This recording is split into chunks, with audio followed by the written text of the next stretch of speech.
তেজপুৰ কেন্দ্ৰীয় বিশ্ববিদ্যালয়ৰ শ্ৰমিক সংস্থা 4 ছেপ্টেম্বৰ 2019 চনত গঠন কৰা হৈছিল। All India trade union register AITU 8 September 2019 চনত গঠন কৰা হৈছিল। All India trade union register AITUৰ আণ্ডাৰত তেজপুৰ কেন্দ্ৰীয় বিশ্ববিদ্যালয়ৰ প্ৰত্যেকজন শ্ৰমিকলৈ ডক্টৰ পৰশুৰাম সিংহই শ্ৰমিক সংস্থা গঠন কৰিছিল। এই তেজপুৰ সাহিত্য সভাখনতে ডক্টৰ পৰশুৰাম সিংহৰ সংস্কৰণ চেষ্টাৰ ফলতে শ্ৰমিক সংস্থা গঢ় লৈ উঠিছিল 2019 চনৰ 8 ছেপ্টেম্বৰত। তেজপুৰ কেন্দ্ৰীয় বিশ্ববিদ্যালয়ৰ শ্ৰমিক সংস্থা আৰু হায়দৰাবাদ শ্ৰমিক সংস্থা একেলগে সহযোগিতাৰে আগবাঢ়ি গৈছে।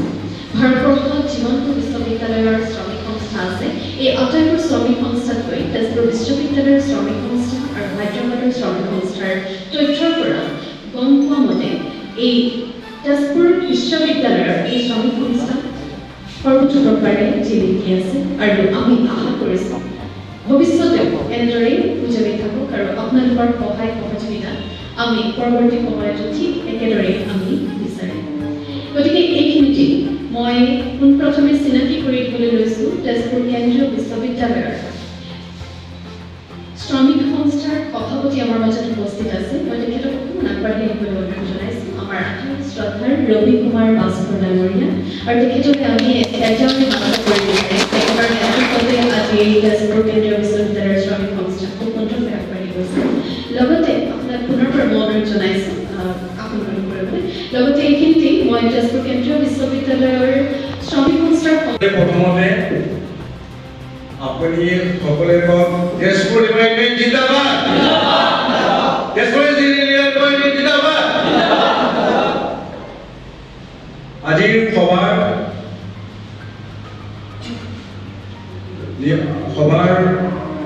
সভাপতি আসন গ্ৰহণ কৰাৰ পিছত মোৰ জ্যেষ্ঠ ভাতৃ আমাৰ বিজু দাস মাজগাঁও পঞ্চায়তৰ সভাপতি বিজেপি ডাঙৰীয়াক মই স্বাগতম জনাইছোঁ। আমাৰ এই তেজপুৰ লেবাৰ ইউনিয়নৰ আজি এই সাধাৰণ সভাত তেওঁকো উপস্থিত হোৱাৰ কাৰণে।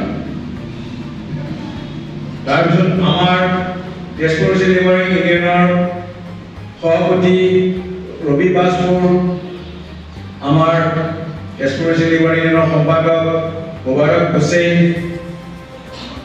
আমাৰ সুৰেশ বড়ো, আমাৰ প্ৰদীপ পান্ডা, আমাৰ ভক্ত বাহাদুৰ, আমাৰ মফিজুল আৰু আমাৰ সকলো শ্ৰমিকসকলক আজি অভিনন্দন জনাইছোঁ। তেওঁলোকে ইয়াত আহিছে আজি আমাৰ মিটিঙত আৰু মই ভাবোঁ কি আৰু আমাৰ সদস্যসকল আহি আছে।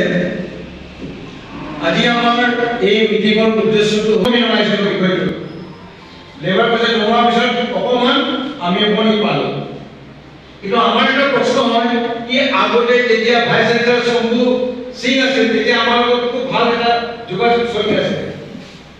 তেজপুৰ ইউনিভাৰ্চিটি লেবাৰ ইউনিয়নৰ লগত খুব ভাল এটা সম্পৰ্ক হৈ আছে। বিনোদ কুমাৰ তেওঁৰ লগতো আমাৰ এটা ভাল সুকীয়া সম্পৰ্ক এটা আছিলে। আৰু এজন মানুহ আমি নাম ক'বই লাগিব, তেওঁ আছিলে আমাৰ প্ৰাক্তন ৰেজিষ্ট্ৰাৰ বীৰেন দাস ডাঙৰীয়া। প্ৰত্যেকটো দুজন আমাৰ ঘৰৰ সহায় সহযোগ কৰিছিলে। বাইদেউসকলক মই নমস্কাৰ জনাইছোঁ। আজিৰ এই সভাত মোক নিমন্ত্ৰণ কৰি অনাৰ বাবে ডক্টৰ পৰশুৰাম সিংহ ডাঙৰীয়াকো ধন্যবাদ জ্ঞাপন কৰিছোঁ। আৰু এই যিটো তেজপুৰ ইউনিভাৰ্চিটি লেবাৰ ইউনিয়নৰ আগন্তুক দিনবোৰ সফল হওক, সফলতাৰে তেখেতসকলে আৰু আগুৱাই যাওক। যিহেতুকে লেবাৰ ইউনিয়ন হৈ গ'ল যিকোনো সংস্থাৰ তেখেতসকলৰ মানে এটা মজবুত সূতা, এই সূতা মজবুত থাকিলেহে আপোনালোক আগুৱাই যাব পাৰে। লেবাৰ হৈ গ'ল যিকোনো আন্তঃগাঁথনিৰ মূল ধাৰকসকল, তেখেতসকল নহ'লে কোনো এটা অনুষ্ঠান গঢ় লৈ উঠিব নোৱাৰে। আৰু ইউনিয়নৰ একতা যদি নাথাকে পিছলৈ আগুৱাই যাবলৈ আপোনালোকৰ অসুবিধা হ'ব। যি কি নহওক আজি এই ঐতিহ্যমণ্ডিত এই সাহিত্য সভা ভৱনত মোক নিমন্ত্ৰণ জনাই অনাৰ বাবে তেজপুৰ ইউনিভাৰ্চিটি লেবাৰ ইউনিয়নৰ সকলো বিষয়ববীয়া চৰকাৰ